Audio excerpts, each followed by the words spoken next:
Happy Thursday, everyone. Welcome to another edition of Nobody Asked for This. How y'all doing? I know there's going to be some familiar faces on here today. Man, the thing that I really enjoy most about doing this particular broadcast is when I get to go back to people that I've known for years and have this conversation about professionally, like what it is that they do, what they have been doing. Like I know all these personal stories on one side, but on the other side, hearing like what they were doing all this other time. And yeah, this brother, he and I go very, very far back. So it's going to be a lot of fun. Any of you that have caught any of the broadcasts that I've done with my friend Mark, aka Mr. Kinetic, or anybody else from back in Indianapolis, it's a nice thing to be able to archive these experiences that my friends have had that are awesome at what they do. And I mean, if it gives an opportunity for them to see themselves back, then we won, right? So I'm gonna give Alan a chance to get on here. Hey Grace, how's it going? Hope you're feeling better. It says it is telling people that we've started a live video, and that's fine. If you're watching a recap on the other side and wondering what this is, my name is Jason E.C.Wright. I am the founder and director here at Burnt Sienna Research Society. We are an institute of design research and critical thought. And so we really try to make sure that people have access to resources for doing deeper research and better questions for a more critical thought. So looks like we have Alan here. And we're going to bring this up. It says it's Kelly Camille, and we're going to talk about why that's the name. It's his photography practice, but we're going to bring Alan on up here. As soon as I remember how to do this. There we go. Yoink. And I think I did it.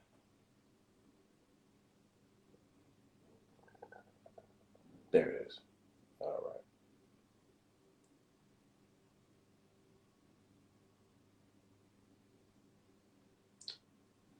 Okay, one more time.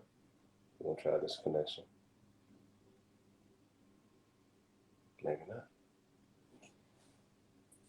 See if we can bring Alan up here one more time.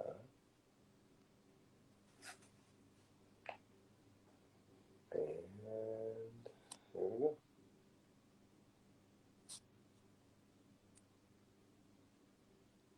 Huh.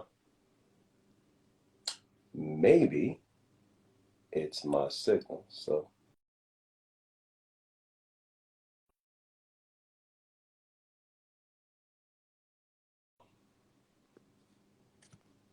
Alan, let's try to bring you back up here once more. Let's see if it works. You did it. There we go. You did I it. promise I understand technology, y'all. You made it happen. There it is. Oh, you in the trophy room. Look at this. Man, you know, this is the lab.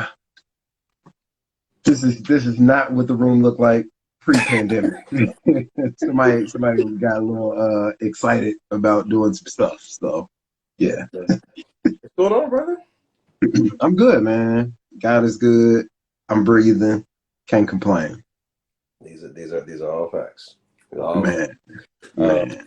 For those that are tuning in on Alan's side that are wondering what's going on, for those of you that may not know this, my name is Jason E.C.Wright.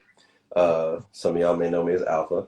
But yeah, this is a bi-weekly, every 2 weeks, broadcast that we do through Burnt Sienna Research Society, which is our institute. We founded out here for design research and critical thought. And so this is my chance to talk about how somebody grows up, influences their process for what they do, unpacks a little bit about what your particular profession might be as a way of enlightening, educating, or maybe just somebody may be curious about how you get from point A to point B, and is it a straight line or is it a ball of cat's yarn, and both.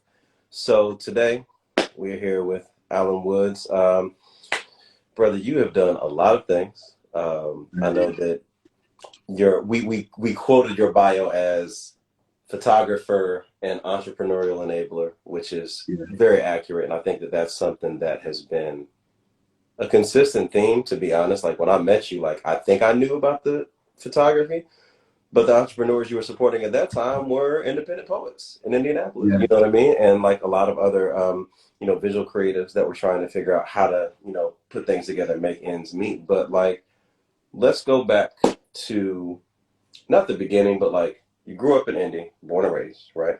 Yeah. Yeah. And kind of growing up with, Black church culture, Midwestern culture, but then evolving into like, your own person through hip hop culture and visual arts culture. How did photography become a thing that you were interested in, a thing that you even started doing just as a hobby? And what were some of your first jobs that I guess laid the foundation to get to where you are now with MORTAR? Right. It's crazy. I've actually been, it's crazy when I tell people this, like I've been a photographer for 33 years. And they like, look at me like that's not possible. Right. But I actually started when I was 12. I had parents that were looking for activities to keep me busy because I've always been a very active young man, just always into something, like my mind just operates differently, for anybody who has, been a youngest child, your parents kind of tend to think, oh yeah, we know what we doing out here. And then you show up, it's like, nah, son, we doing something different. So that was ultimately, that was how I came in, and just everything was different. And I had a passion for visual arts from the beginning. I was always sketching something or just always trying to create something with my hands that was artistic. And then when I found photography, like it was a wrap. That was like, this is it. This is my thing. I feel like it helped me help other people see things how I saw things. Right. Like, and it was like, I would try to explain something when I saw something like, yeah, like, do you see the way that these lines and these shadows are coming from this awning, and then that is creating this cross pattern across this other thing? And they'd be like, no, I don't know what you're talking about. Like, I don't see nothing that you're talking about. So it really helped me. It helped kind of normalize the way that I saw things because people just didn't get how I saw things. And so I would go around, take pictures. My parents were very supportive of that.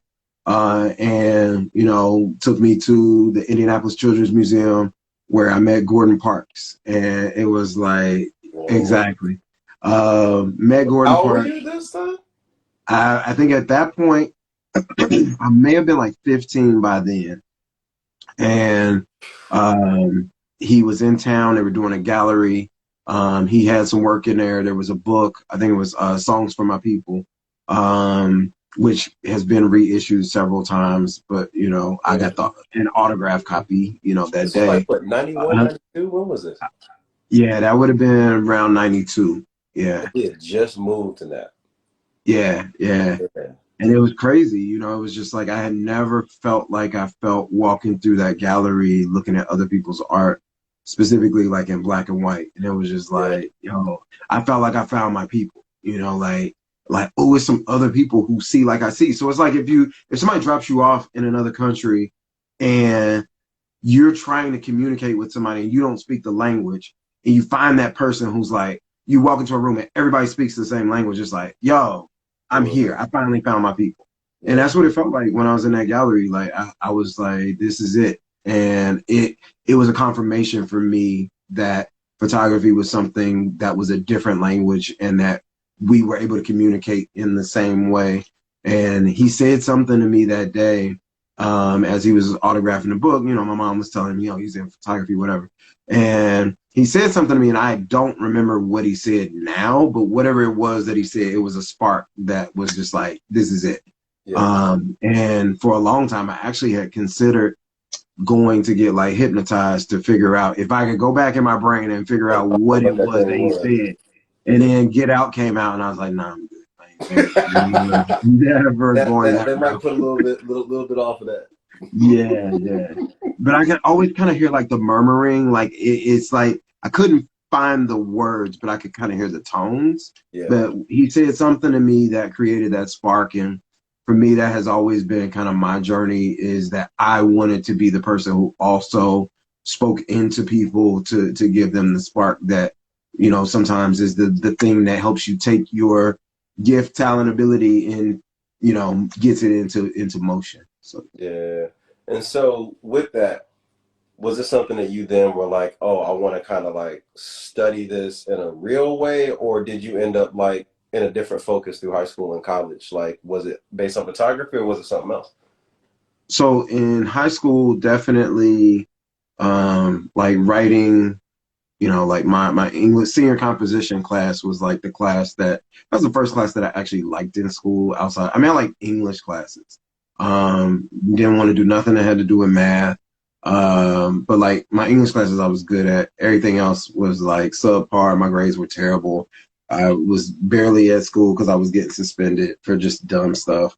But like my senior composition class was one of them that was like, you know, I had a teacher who, you know, we got to the section where we were writing poetry, and then it was like, it was the first time that I had a teacher that I remembered, like, and I just had this realization. It was another person who spoke life into something I was doing and was like, you know, she was like, you're a really dope writer. Like, if you focus more on that than doing all this other dumb stuff, you know, like it would probably make a difference.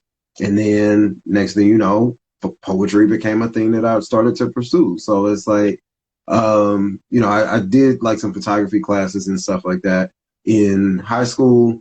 Did like, you know, yearbook, newspaper, you know, taking pictures, stuff like that. But I think when we got to like the development process, I wasn't a huge fan of the darkroom stuff. And I know a lot of people are into that kind of stuff because it is another part of the creative process. But for me, I like the composition part of the work. And even now, as a photographer, I love to shoot. I can shoot every day, but I hate to edit. Like, I hate to take everything into Lightroom, Photoshop, whatever, and have to go through all the images that I've captured and do something else to them. So now when I shoot film, I drop it off at the lab and I very rarely touch them. Even if I have digital scans, like I don't go in and like manipulate them much. Like I might change the contrast a little bit, but I don't go in and do too much to it because I like the element of creation in that moment, not the after process. So yeah. Right. No, I think that some people really love editing because of what Mm-hmm. like what you can do with something like with a raw thing, but a lot of people that enjoy editing aren't always the people that we're creating. And when you're doing it on both sides, it kind of is a lot. Poetry kind Yeah. of splits the difference, like writing splits the difference because like you're the person writing it, but then you need to edit it down and make sure that it's communicating what you want it to say. But with photography, like your composition is what you have to say, like your settings when you're shooting that day, like checking out if you're shooting digital and you're able to, you know, check Yeah. your light balance when you out there, you should probably be like 2/3 of the way there with it. But I'm Yeah. curious to like, so you go to college and Mm-hmm. what broke you into like, you know, the adult world? Like, all right, like I got this degree, I studied XYZ, now I'm gonna go work in whatever the case may be. Like what was your career path of things at that particular time? Like coming out of college, like was it something aligned with your degree? Was it something like most people was like, nope, I Yeah. just need to work somewhere? Like what was it? Well, all of my stuff is like, so for any of the Enneagram people, I'm an Enneagram 8. So I'm going to do things my way. So I didn't go straight to college. Like I went to college when I was 29. Where So like I had already started my career. You know, I actually worked in a studio doing photography for 8 years. And then I left the studio to actually go back to school to get my graphic design degree. So I did interesting. things kind of out of order, you know, versus what people traditionally do. So I had, you Yeah, know, and by then I already was a dad, you know, like I was trying to figure out my life. I was like, yo, I got some other stuff I want to do. And yeah, so I had already kind of played and dabbled with some other things. And it was like, all right, photography again, kind of re-entered my life. And then went into graphic design and because I wanted to add that component to the business that I had already started to create. So yeah. right. Now was that I remember I came to visit you because our paths crossed because of the spoken word scene, right? Like, Yeah, hosting yeah. open mics, you had Fighting Words as the crew that you were working with, and just developing like writers and performance poets and slam poets. Hmm. The idea of, but also on the side, like I did, like it was off of the circle, I think it was, and I remember going in there, I was like, bro, you have whole ass awards for photography. Why are you over Yeah, here on stages at night making words rhyme in front of people? Like, what? You have actual talent, which that's yeah. credit to the people that can go up and do spoken word, but also if that's the thing you can do, you take that for granted. You look at like, but what's the other thing you can do that I can't do? Like, Hmm. that's cool. Yeah, It was like that was, I think, the first time that I saw um, post my hip hop career, the label and the radio station and all of those things. It was hmm, you were probably the first person I saw with like a creative office. Like it was like, yeah. what are you doing here? Stuff. Figure it Whatever, out. whatever you feel like it, you know. like Like, yeah, we had a studio in there. Like, it was a booth. We had, we were doing graphic design. So it was actually me and one of the guys I graduated with. You're right. And yeah, you're right. Face goes. So we had graduated together and we were in the same class. And it was like when we were about to graduate, we were like, yo, we are two of the dopest designers in here. We should, kind of start a firm doing design after this. yeah. And so it was just like, yo, let's get this office. And then he was doing music and production. And then, obviously I was doing spoken word. So it was like, so I started to record, but I didn't record often prior to that. Like I had done some stuff with like Mud Jones and Organic Soul and some stuff like Yeah. that. But then like that really set everything off where I was like recording frequently. And that's when, like you said, I started to really pour into other artists where I was kind of doing like the management and the artist development side of, like how can I help other poets kind of get their projects off the ground. So like helping them to, record their own stuff as well. So, but yeah, we were doing design, recording. So we were doing people's full projects. So like we could come in, record your project. We would do your photos, do Mhm. the album design. Like it was like one-stop shop. So Yeah. yeah, that was dope. That was an interesting thing to see because I think that when you grow up in a Midwestern city that doesn't have too many examples of successful, financially successful creative entrepreneurship, it's normally Mhm. the person that owns a barbershop or beauty salon, opens a bar, Mhm. you know, service based stuff like auto detail and landscaping, some people get into real estate, or, you go the corporate route, you get a job, you work your way up, whatever the case may be. But as far as like independent creative stuff, like even choosing to open a record store or working at a record store, hell, even being a DJ, like it was seen as kind of cool, but also kind of like, but like, But are you ain't got no you real good? job? Yeah, Yeah, yeah, yeah, and yeah, it's always the yeah, what's your real job? There was never yeah.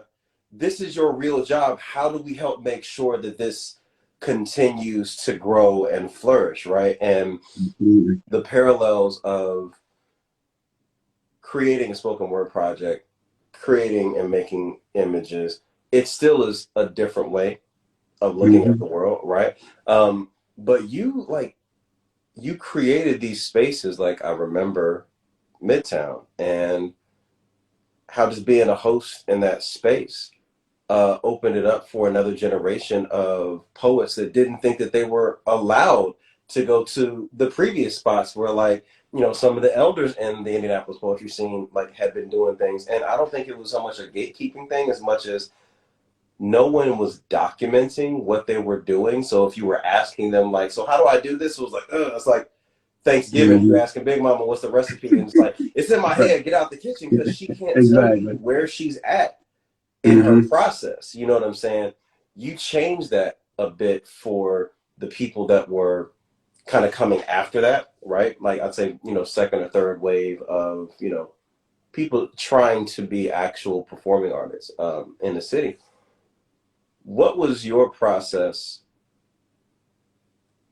when it came to bringing people together, right? Like, were you thinking about it from a standpoint of community impact? Were you thinking of it as a standpoint of let me just give people a space to just grow and continue to be seen, or was it not even that planned out? Was it just like, all right, we're gonna do this and it's gonna be what it is? But like, what kind of a process do you remember about taking the stewardship of Midtown Arts and Coffee Lounge, doing the spoken word there? Yeah, that's a really great question, and you were definitely taking me on this trip down memory road. Like it's just like I just I don't know, man. I think that I've always been. I don't think that anything is impossible, and so I tend to have these things like I want to do such and such, and I just go do it. Like instead of I don't really plan nothing. Like, and people are really amazed by that because they like it just seems like everything is so planned because the end goal it always turns out dope, but it's like you didn't put no real effort into this. Like it's just like I just thought about doing it and went and did it. Yeah, And I think that, my thoughts around that were I like to create things that I don't see that are taking place. So like if I see an opportunity for more poets to get in this environment where there's live music, instrumentation, and the vibe is different. And I just want to create that because it's like I don't see it. So I want yeah. to. If I want it, I tend to believe that there's someone else that probably also wants it. So let's create the thing that we don't see. And I think that there's so many people who live in this life like, well, I don't see something that I really want, so it must not be possible or attainable. And that's crazy. And I've never thought that. And it's But just like, that's a real mentality. Like it's like, yeah, oh, well, if I don't see it, then maybe it's not for me. Versus it's behind the thing you're afraid of. right. It's like, if I don't see it, then I guess God is telling me that I need to create. Because if you've already given me the vision for the thing that I cannot physically see, but I can have the vision for it, then that means that it's for me to make it for other people to physically be able to see it.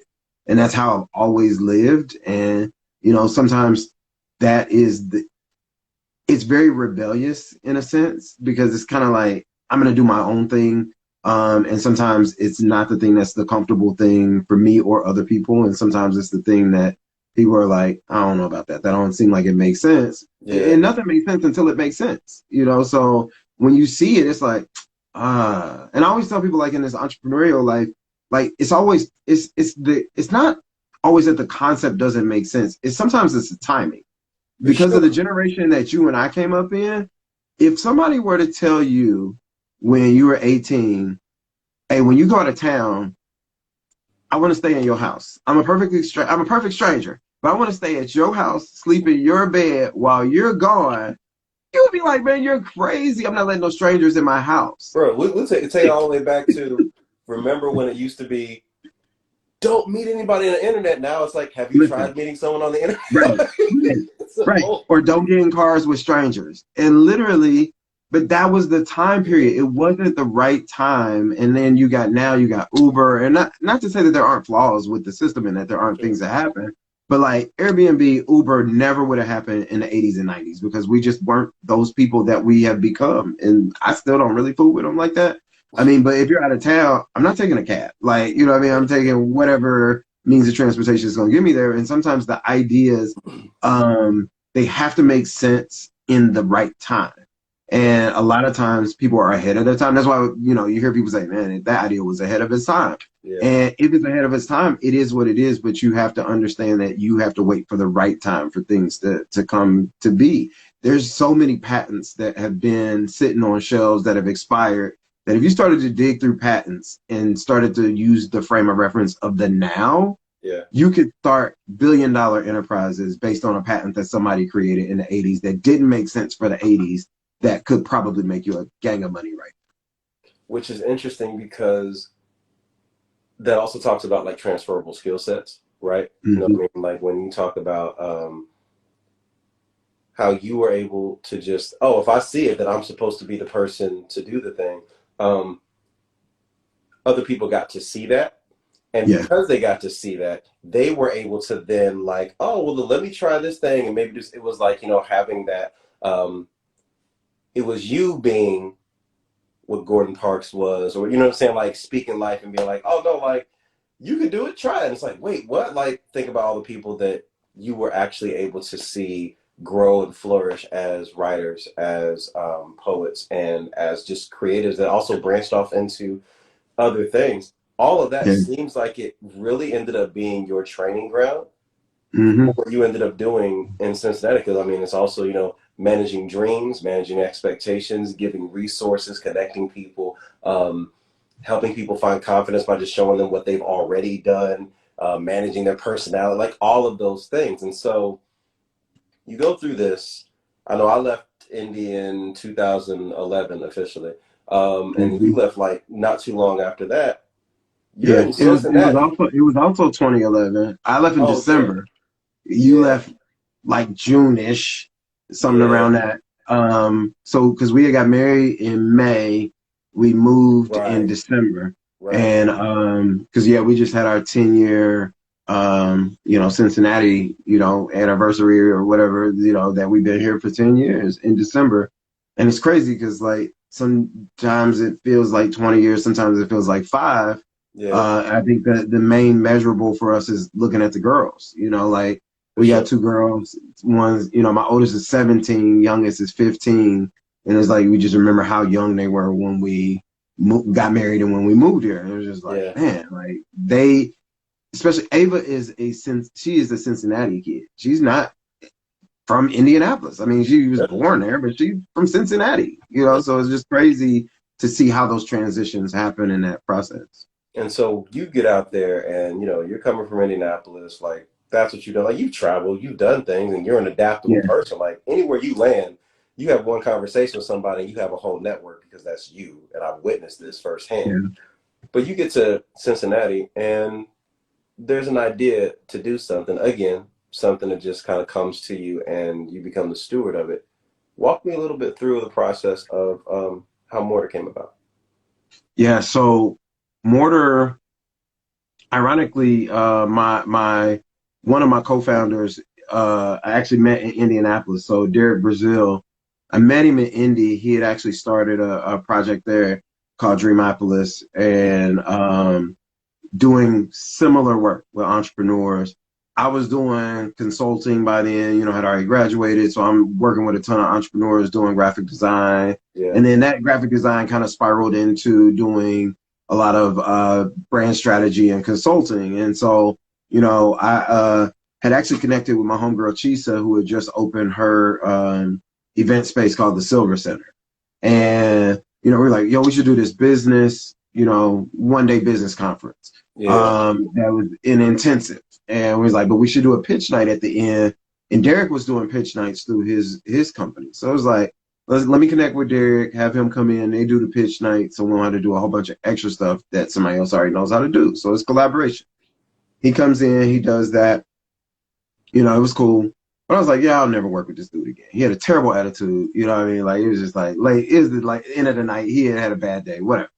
So then he ends up moving to Cincinnati like a year after we moved to Cincinnati. And then, I find out his, college roommate was there, and they had started thinking about, looking at this entrepreneurial ecosystem and like, what's missing from this? And ultimately, there was a lot of money being put into the ecosystem, but it wasn't for people who look like us. And Mm-hmm. then he told Billy, he was like, man, I'm gonna hit up Alan, because he was like, if anybody can like make this make sense from a brand perspective.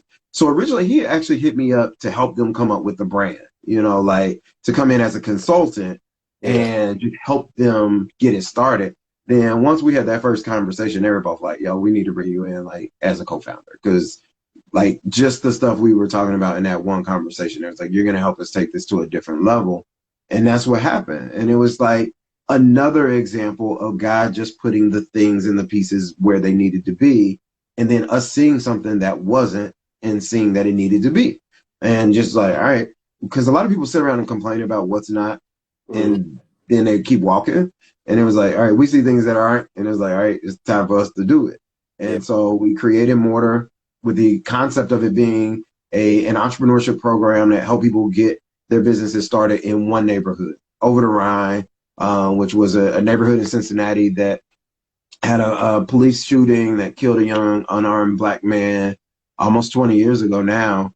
And so it went through Baltimore before Baltimore, so Mhm. everything that you saw in Baltimore, everything that you saw in, Missouri, like it was that 20 years ago, because they had this uprising, these riots in Cincinnati, and, property values dropped in this neighborhood. And then, obviously that is a signal for people with money to, come in and swoop in and, start making investments 15 years later. And then we were like, I always tell people my moment of obligation was gentrified macaroni and cheese.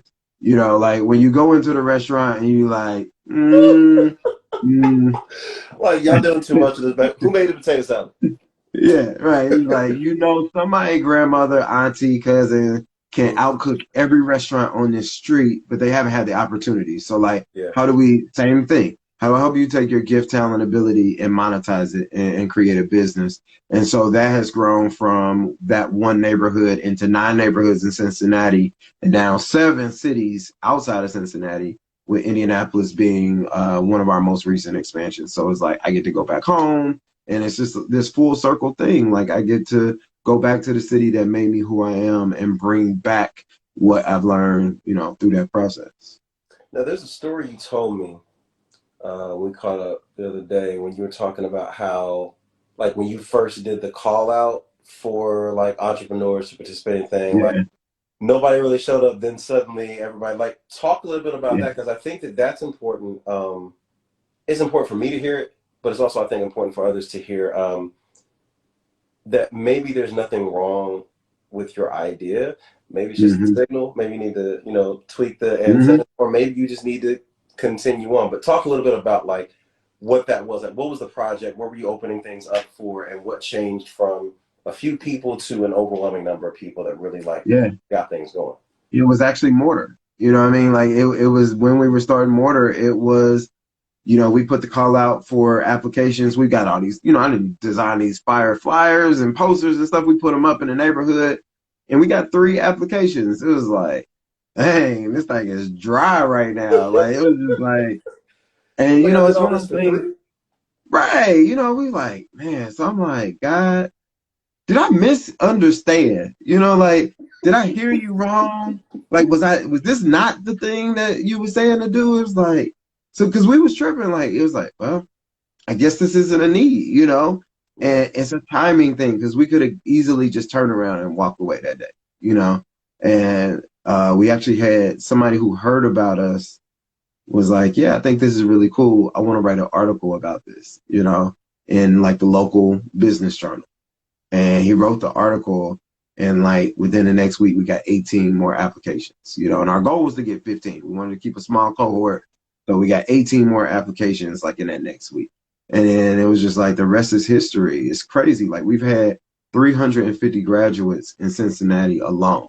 Mm. Like we're at the point right now where we put $315,000 back into the hands of entrepreneurs in Cincinnati. Like in the form of loans, grants. We got an equity investment. We got the first black-owned brewery in Cincinnati. We're an investor in. He actually came through our program. He won our first pitch night. So it's just like this is all stuff that had we turned around in. It's like you see the little, the meme where you got the guy who's like digging for diamonds, and it's Oh like yeah. one more swing of the axe and he would have hit the diamonds, Yeah. and you see him turning around and walking away, and it's like, man, if we had looked at that 3 applications, is like, yeah, I guess this ain't it. I don't even know. We probably wouldn't be. I still wouldn't be in Cincinnati, like Mm. legit, because we moved here for Kyla's job. She was in media. She was on air. Our goal was to be here for 3 to 5 years. Then she was gonna go to a larger market, and work her way up to the Today Show. And I messed that whole thing up. So, like it was just like, when I got here, I was like, all right, I guess I got to do something. I can't just be sitting at the crib, because I'm doing consulting work still. Yeah. I literally put in like 200 resumes. Nobody will hire me. And I was like, I graduated at the top of my design school. Y'all ain't gonna hire me here.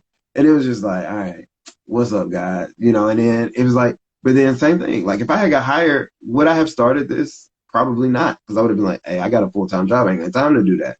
But it's also So like from hiring folk, if you see someone who's not built for that, it's like I'm about to hire Yeah. you, because the Right. Right. moment that you're over this, or you realize like, I don't have to do this, I can do this better Yeah. on my own, you're out. Absolutely. So you were Absolutely. either overqualified or overexperienced for the things that you were applying for, which is Absolutely. a real thing. You can Yeah. actually overshoot the mark. You can be unhireable because you are overqualified or Yeah. overexperienced. It doesn't mean there's something wrong with you, but it is the timing and the match. That's not where you're supposed to be. You're supposed to be Right. doing whatever that thing is that you keep thinking about, that you keep writing Yeah. about, that keeps you up at night. I Yeah. really, before we get off of here, because we still got a little bit of time, but we've talked a little bit about how you got to more and Hmm. what the impact has been, which is phenomenal. But also, it doesn't surprise me. It's more of an eventuality than an evolution. I was like, nah, you was going to eventually do something, because you've always had a spirit of service, um, Hmm. and a spirit for leading, but not for the sake of being seen as a leader, but being like, I'll be the first one over the hill to show you that there's nothing to worry about. Like, like a dad being like, I'll go over here to the monster and show you it's not a monster. It's like, or Right. maybe it is a monster. Scooby Doo. We're gonna take it off, and here's the mask. It's really Farmer John, or whatever the case may be, right? Right. But I really want to talk about, what is the process of someone that has an idea, doesn't Hmm. understand entrepreneurialism, doesn't have a reference for that, comes across MORTAR's programs. What are the programs you offer? What is the process for applying? How does that work out writ large, as far as from the scope of the program, and what resources are there given on the back end? Like, how does it work? Yeah. So the easiest answer is that the baseline is that you have to have an idea. You can't be the person who's just like, yo, I hate my job. I don't want to, I don't want to work for somebody. Like you have to have an idea, and it has to be a compelling idea, because at this point, our waiting list is actually like over a year right now, and that's not like a flex because we're trying to figure out how to get people in faster, because it's just like the demand is there. Like we don't even advertise, we don't talk about it anymore, like because people come through the program and they graduate and they tell 10 of their friends and then they all Yeah. apply, and then it's like this constant flow of people, so it's really hard for us to get people in. So your idea has to be compelling too, because now there's so many people to pick from that, it's almost like we're kind of creating a portfolio of businesses. And so Mm-hmm. we're looking for the ones that are going to be differentiated. We're looking for the ones that are going to be doing something different, not the ones that are going to be doing the same thing that 10 other people have done. Because then when it's time for us to, hire somebody to do something, or because we get calls every day, like where people are looking for caterers, and we get to refer caterers every single day. And if we only got soul food caterers, or we only got people who do fried chicken, like it's only so many people you can refer doing that. So we're Yeah. looking for people who have brilliant ideas, who are doing something different. About half the people who come to us have just an idea. The other half have already started their business and they're scaling and they're trying to figure out, how do I grow to the next level? Right. And so through that process, we have the academy is 15 weeks. We have an alumni program that's 18 months after that, where we go deeper with each entrepreneur to really, we don't want to do 1,000 entrepreneurs at one time and it's all surface level. So we'll do, 15 in a cohort and go really deep so that we can help them to figure out longevity versus like, just getting this whole bunch of quantity of people in. Right. From there, we got pop-up shops where you can test your idea out in. And then we got access to capital. And our last pillar is advocacy, where we're really looking at policy change. Like, how do we look at all the systems and things that are in place that make it difficult for Black people specifically, and more specifically Black women, because 71% of our participants are Black women. What are the challenges that they have in starting businesses? Sometimes it's that they don't have childcare during our classes. So we have had classes where we've actually provided free childcare. It's Mm-hmm. difficult to do, but it's like we got to come up with solutions to make this road as smooth as possible. I always tell people it's like our program is like the Waze app. When you're driving and you can tell people kind of behind you what to look out for, it makes their road easier. So anything that we see as obstacles or anything that's barriers, we do what we can to remove them, but then we're also letting the people know behind us, this is something that you should be aware of. So then that way they can actually get to their destination faster. So we're Yeah. accelerating that process. It's almost like a living best practices document, but Yeah, like oral, like sharing absolutely. those things. The intention is very clear. for what you want to do. I mean, I love the fact that the name mortar is mortar, like, because mortar is what's between the bricks, right? That's what holds Yeah. it together. That's it. That's it. And for us, that represents the people. You Yeah. can invest all kind of money in building facades and stuff like that, and parks and all this other stuff. But if you're not investing in the people who live in these communities, who's gonna hold it together? Nobody. That's why you got all these communities where you see people have completely abandoned the community, and then these structures start to fall. But they only start to fall once the people are gone. When people were Yeah. still there, there was maintenance. There was people taking care of it, and those things will last as long as you have people who are there to take care of them. But if you're not investing in the people, it's gonna fall down. So, like for us, mortar represents the people. And that context is really important, because nothing exists without the people being a part of it. Like with the design research that we do, it's like, cool, whatever you're trying to create, originally someone made it by hand.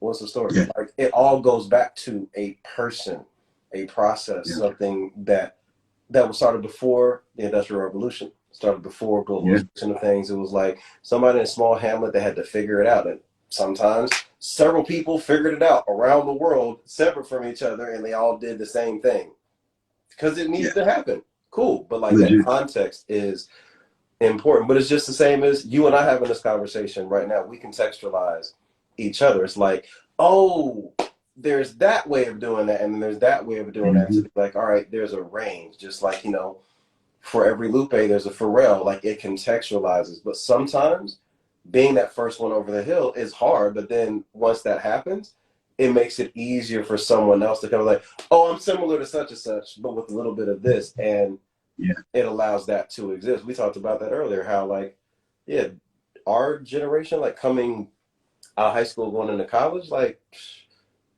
pre-Lupe or Ye or Pharrell, yeah, you couldn't, like, you had to pick. You were either going to be a yeah, street dude, you was going to be a backpacker, or you were going to be a clean-cut corporate person that looked like a Ralph yeah, Lauren ad. Like, yeah. that How was dare it. you show up with wearing glasses places? Like people be like, man, I can't see, but I'm not wearing no glasses. Right, right. We're Like going to figure it out. And I can't afford contacts, but I man, I can't do can't. that. Yeah, I don't want to look like no nerd. And then Right. like people popularize that. It's like, yo, it's cool to be smart. Like and it's in our community. That's still something. There's a stigma attached to being smart. And that's something that we've been taught. We've been taught that being intelligent is selling out. We've been taught that speaking with eloquence. Oh, you trying to talk white? I'm speaking English. I mean, most English people were white. I mean, like, say what you want. Like, I don't know what we're doing here. Yeah. But and it's like even with code switching. I saw this video with Jay the other day where he's like, man, when I go in a room, I don't change my voice. I don't change how And I was thinking about that. I was like, I definitely am in a different place now, and Jay is definitely in a different place now where he can say that. But there are many, and not to minimize people who do, because we all got our job interview voice. You know what I mean? Like, and it is what it is. But at the same time, like, I don't look at it as you're changing who you are, or you're code switching. It's like looking at a board. There's certain elements of you turn up at different times. The me when I'm at my mom's house is not the me when I'm at the family reunion or when I'm at the, poetry spot or the whatever. Like there's different knobs that you're turning at different times, and parts of you amplify at different times. Like if I'm on stage where I'm speaking at a conference, I'm going to amplify a different part of me that I would not necessarily amplify in a different environment. Yeah. So it's like, it's the same thing about saying, Black people are not a monolith, and neither are you. Like you have these different elements of you that need adjustments at different times. And I think that when we show up, we're authentically ourselves, but it's at different levels. There's also When I'm at different. the library, I'm definitely not the same level that I am in places that, I can get some, get a little more amp. So, but I'm the Yeah. same person. Yeah. Yeah. But it's the reference points, right? It's knowing Yeah. your audience. Like, Yeah. you learn whether it's from performing, from giving presentations or whatever. Like, let's just keep it corporate. If you're giving a presentation to um, the members of your IT team, what you're going Yeah. to say is way different than the presentation that you're going to give to your finance team, because the Yeah. references are different, even if it's just about we need to get stronger broadband, Yeah. or like we need to get new computers or whatever. Yeah. Like the reference points will change. I think that Yeah. one of the things that was really important in my journey in just entrepreneurship, period, coming out of being in the music industry and being around radio, but also being in the fashion industry and being just around so many different types of people was, all right, I'm not going to be able to adapt to every one of these people. So how can Mm-hmm. I practice being consistently me in every Yeah. room? Kind of to that point that Jay was talking about. And there are different toggles. Like there's sometimes where you'll catch a little bit more profanity or slang and a little bit less, but my tone doesn't really change. My Right. Right. intention doesn't change. My hand Your motions body still language, different, your all that everything. stuff. Yeah. Like Yeah. some things I make it a little bit deeper in if I'm like over dramatizing for recording something, but that context is still very important because it's also noticing the context of the space you're in. It's reading the room and making sure that you're landing the way that it needs to for you to communicate and come across like not doing things for approval, but doing things for accuracy. I'm not worried about you Mm-hmm. approving me or liking my idea, but did I get my idea across properly? Mm-hmm. Like or dislike the thing that I gave you as opposed to what you think it is or not. Was I accurate in delivering what I meant to you to give it the same way? And I think that helping people find those voices, again, it's something Yeah. you've low key been doing since I've known you. And it's just beautiful to see it in a replicable way. Yeah, man. It's so much freedom in showing people how to be free, you know? Because I think that it's a disservice to get free and then just keep running. You know what I mean? Like if you don't go back and grab somebody, like it's like that was it, you know. And I think that it's important, you know, when you find the keys, you gotta, you know, show other people how to unlock the doors, you know, that are in their lives. Like, you know, when I tell people every, especially in that advocacy piece, every time you let me in the room, I'm bringing 350 people with. You know what I mean? Like, it's not just me because I don't want it to just be me. But I think that so long in our community, we've been comfortable with being the only, you know, like if we get in the room, it's like, oh, shoot, we got to lock the door. Don't let nobody else in. It's like, nah, like, man, we about to kick this door open, take it off the hinges, everybody coming. So Mm-hmm. don't invite me if you don't want me. If you just want me, don't invite me because I'm Yeah. bringing everybody. And that's one of those things that you get into talking about, like the standards of certain Yeah. ways of doing things, or, you know, whether it's gatekeeping or people trying to shut you out or people just not getting it. Like, you're going to run into those people that are like, nah, we don't actually want to help you do your thing. We saw the thing you did and we just want you to be associated with our thing. And Mm-hmm. that happens on consulting, which is why I stopped. But like, it's also Yeah. like, I realized that there was more liberation in teaching people how to think than solving the problems that they didn't think about. You Yeah. know what I'm saying? And so for you, whether it's with mortar, whether it's with photography, graphic design, whatever the case may be, are there any particular instances that really stick out to you where someone was really trying to stiff arm you and play you to the left? Like, no, this is the way we have to do it, and you can't do it this way. And you were like, word. And then went and had like almost had to figure out another way to do it because you weren't allowed to stop.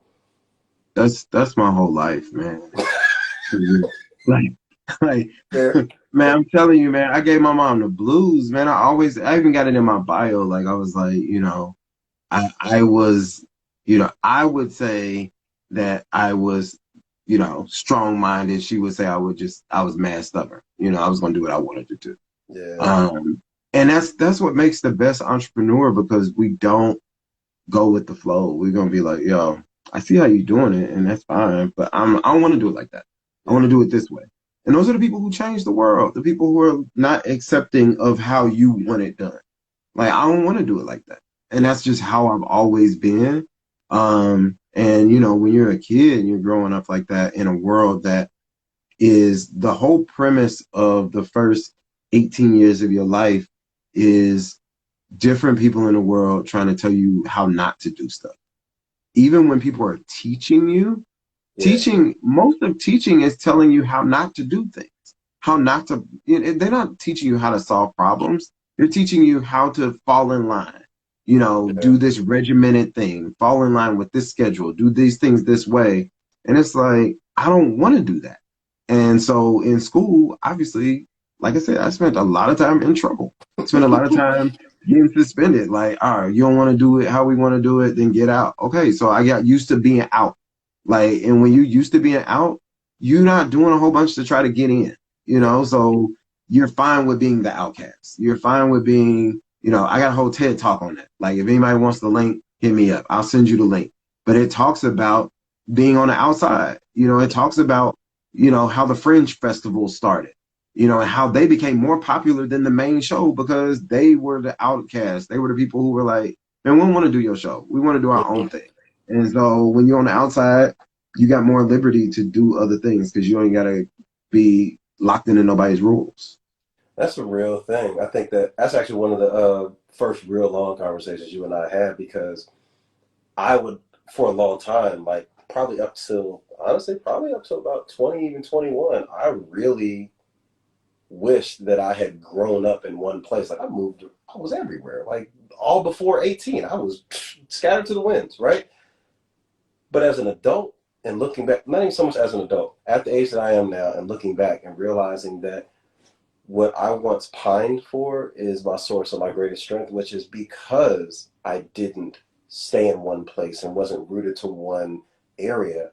I wasn't conditioned to, oh, we don't do that. Like Yeah. meeting people from the east side of Indianapolis talking about we don't go out. What, that don't make sense. It's 20 minutes across Indianapolis. Shut up. Like, what do you mean you don't go there? You don't, the city's not big enough for you to say you don't go somewhere. What are we talking about? But that lack of intellectual boundaries Mm-hmm. of what I can and can't do, or this is what we do over here, we don't do that. I never had that. So I was like, I kind of do whatever I like. And what it did was my identity got formed on my interests, not my environment. So it's like floating around at the lunchroom and never having like my own lunch table, but making friends at all the different ones and knowing enough about that. But each of those lunch tables grow into other subgroups and subcultures, and now run around all of them and still being the same person. And it gives you a way of looking at the world 30,000 feet up. And you can also see where everything else kind of feeds in to everything else. And I think that's probably also served you really well with being able to be nimble, not being married to one way of doing things, allowing for different interpretations of the ways that you approach things, as long as the integrity is there and it arrives where it's supposed to be. And here you are back to photography again. Like, we're on the account where you've chosen to return to photography and showcase your work under Kelly's name, which is your daughter. So, like, as we wrap this up, we always tend to get back to where we started, because like that's like what allowed us to have a framework of seeing the world. But the ways in which we do it, it's like the story of the alchemist, right? You go away from home to realize that the treasure was at home the whole time, right? And to be able to come back to that, why name it after your daughter as opposed to yourself? Why this return of photography now? Why black and white? Was it Gordon Parks? Was it because it gives you something? Like, talk a little bit about how you arrived back to your photography practice and how that either merges with MORTAR or contextualizes it as something separate. Yeah, so for me, I always felt like something was missing. I took like a 10-year hiatus away from the camera. Not on purpose though. Like, so that's not something that's supposed to sound all like, you know, my camera broke, dog. Like I could afford to fix it.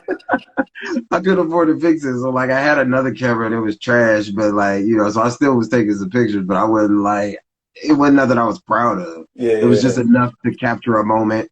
Or, cell phone pictures have grown throughout the ages. And like now you look back at pictures, it was like, this picture was terrible. It was like a 1 megapixel. And it was like, at the time, you're like, look at this. This is amazing. Right. And so like I had like 10 years, like where my camera, I couldn't get it fixed. I wasn't in a financial place I wanted to be in. And then I just really missed it. And I was like, man, you know what? For my birthday in 2019, I was like, man, I'm about to buy myself a camera. You know, I went out, you know, I had fixed my credit, you know, my life was right, you know. I was Yeah. like, I'm gonna go buy this camera. I spent ridiculous amount of money on this camera. And, you know, Hooked you up with Zuri, something good? actually, Zuri, who's in the chat, Hey, Zuri. um, that's boy. Zuri was one of the first people I hit up. I was like, yo, I need to do a test shoot of you to make sure I still got it. You know, because I was like, I don't know. I was like, I hope I didn't buy this camera. I don't know what I'm doing. But we shot, and that shoot was life changing. And I don't think I've ever even told her that, but like it made me realize that everything that I had, I still had. You know, it was like people say, you know, it's like riding a bike. And I got on that camera and we did some things that day. And so Zuri's a dancer too. So I was like, I knew that she was going to take care of the poses. I Right. didn't want to get with somebody who I was going to have to do both because I didn't have the confidence. You know, I was just Yeah. getting back and I was like, Zuri, I need for you to just have motion Right. and I'll do everything else. And the stuff that we created is beautiful. I'll post, I don't have any on my page right now, but I'll post some soon. And that was, like I said, that was 2 years ago, but I had posted it. But then when you asked about the black and white, I actually went through and archived all of my color posts because black and white is what I fell in love with film, you know. And so on my profile, everything you see first is black and white, but when you swipe, it reveals like the color. And so for me, that also is thinking back to how I was like, you know, I want people to see how I see. So I'm showing you kind of the way that I see it, and then I'm also showing you the color version. So it gives you something that's a little more familiar because we see in color, but I want you to see it how I see it, but then I also want you to see the color elements of that as well. And shout out to Dave Thomas. I just named it after my daughter because, you know, he named Wendy's after his daughter and it's a legacy. You know what I mean? Like we all about this legacy. So I'm like, I want Man. her to have something, you know, like, Yeah. so now she's 18. Well, she'll be 18 in October. And it's like, I Wow. want my company. I know. Kids are rude. I don't know how to talk about it, but I want this to be a company that ultimately she inherits it, you know, and whatever she does with it, she does. So she'll own the archives. So you know, at some point when you know is making lots of money, it creates sustainability for her and her family as she gets older, and hopefully generations down the line, you know, they'll still have my archives and my negatives, and they'll still be able to make money from those. But it's about generational wealth, you know, and so I wanted her name on it. I do photography, I do film. You know, I've actually shot a couple of documentaries, you know, little mini things that are related to entrepreneurship. And, you know, I've gotten some funding for that. I did a kind of a commercial. I won't say it's a commercial for Jordan because that's probably deceiving. We got a grant from Jordan Brand and I shot a commercial leading into announcing that, where it starts off with a Michael Jordan quote, and you know, I actually did a poem over the top of it. It was like the first time I've done a poem in like 15 years. I'll send you the YouTube link, but like you know, I directed it, had somebody come shoot it, and I was in my hotel room, and I was like, I still got to do a voiceover on this thing, and I don't know what to say over this, and I was like, you know what, I'm about to write this poem, and I wrote a poem in a hotel room, recorded it on my phone in front of the curtain, like, because I used to run a studio. I know what it's supposed to sound like. So I recorded it and sent it to my editor. She put it on top of the thing. We dropped the video. I was in San Francisco. And like the day that they announced on the Jordan website that we got this grant, we were like one of 16 people across the world. They had 600 people who had applied. And I was like, I got to do this big. It got to, you know, I got to direct this thing and, you know, do poetry, everything, bring everything back out. And so, you know, that's where I'm at. And that's how I'm like merging all of the things together. I'm actually artist in residence for this company called Artworks here. So I'm doing a class for young photographers right now, me and 3 other photographers here in Cincinnati. And it'll be my first show at the Cincinnati Art Museum. So that's coming up. When is that? When is that? That's like June, April, May. I don't know. So you really was gonna get me to come back home during the summer. All right, that's fine. Yeah, man. That's Yeah, cool. you're gonna have to make it. I'm gonna let you know my exact. One of the shows opens April 29th, and then the next one at the museum, I think it opens in the beginning of May. I'm also an entrepreneur in residence at University of Cincinnati. I'm doing a lot of things right now, man. You know what I mean? I'm just trying to live my life to the fullest, make my mama proud, make my wife proud, make my kids proud, make some money in the process. Well, I think that it's very safe to say you've done all that, but most importantly, you've made your ancestors proud by doing something with every single thing that you've ever had. Like you were incorporating all of the things that seemed accidental or incidental Mm-hmm. throughout your life and pulled them together seamlessly, which I really hope that anybody watching this walks away with the fact that whatever you went through is still yours. Whatever temporary thing, like, oh, we had to struggle and I had to figure out how to make something work. Like, yeah, that's a training that you're going to pull again down the line when you're bootstrapping your business or helping somebody else figure things Mm-hmm. out, right? Like, your struggles are training, and a lot of that training isn't even just for you. A lot of it is some of the things you went through were literally only because you need to be able to take that book and give to someone else, because that's kind of actually how blessings work. It's not transactional Yeah. where you ask for a blessing and it gets given to you. No, like you're giving something that's meant to be given to somebody else. But then once your hands are open, now somebody else that was given something is like, I'm not supposed to have this. I think this is yours. And you receive Yeah. it. That's the beauty Yeah. of that daisy chain effect of sharing. And that's the thing. The more that you share, the more that you are given to share. And That's real. you're an example of that. And I just appreciate you for being aware of when you're overflowing and calling for people to pull up with their cups. It's great. Yeah. It's fantastic. Um, that's our time. I want to let you do any shout outs, any other shameless plugs. You're in shameless plug time. So, like anything that you want to plug, anything coming out, how can people support Mortar financially? How can people Yeah. support Mortar intellectually by sharing, the message of what Mortar is about? Like, how can people follow you, find you? Like, give us the rundown. Yeah. So following my personal page is at Just Call Me Alan, which is at the top. Following anything photography is It's Kelly Camille, which is a profile that I'm on right now. ITSKELLICAMILLE. For Mortar, everything is We Are Mortar. WEAREMORTAR. If you want to donate to Mortar, it is a 501c3. So any donation that you make is tax deductible. So you can do it as often as you like and as much as you like, and we will send you a receipt. You can write it off your taxes. But yeah, so and if you want to support me just as an artist, I got Cash App. And it's just $ step into my office. Because you know what it is. I got to come with it. Because that's also what I use for my consulting piece. You know what I mean? Like, oh, you need some help? All right, step into my office. Let's go. But yeah, so I'm just really out here trying to create some stuff that changes the world. And I want to encourage other people to just follow their passions, man. Look for that gift, that talent, that ability. Tap into it, exercise it. Really utilize it to help the world to grow. To sometimes it's stress relief, man. Like sometimes I'll just go on these little personal photo walks, just taking pictures, and clear my head. And it's my mental health, it's my physical health. I get to, walk and clear my head. So, but other than that, just follow those profiles. You'll see everything that I got going on. And so I got a couple of gallery shows going on in Cincinnati.